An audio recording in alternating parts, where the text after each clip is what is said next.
اللہ کی جو نیک بندے تھے نا وہ یہ دعا نہیں کرتے کہ یا اللہ تعالیٰ مجھے جنت میں لے جاؤ، یا اللہ مجھے جہنم میں لے جاؤ. وہ کیا کہتے ہیں؟ یا اللہ مجھ سے راضی ہو جاؤ، یا اللہ مجھ سے ناراض نہ ہو.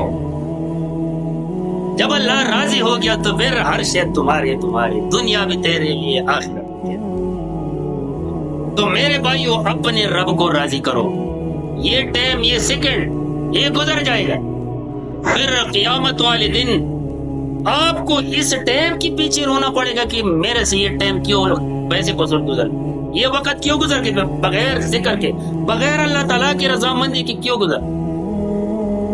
تو میرے بھائیو قبر کی وہ چھوٹی سی کمرے کے لیے عمل کی ضرورت ہے.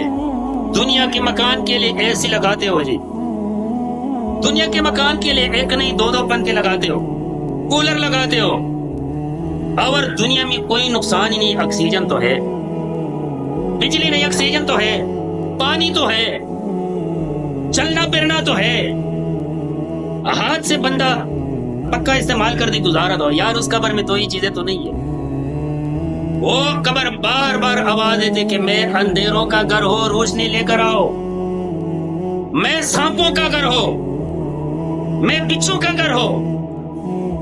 تو میرے بھائی اس چھوٹے مکان کے لیے ہم نے کیا کرنا ہے؟ ہم نے اللہ تعالیٰ کو راضی کرنا ہے.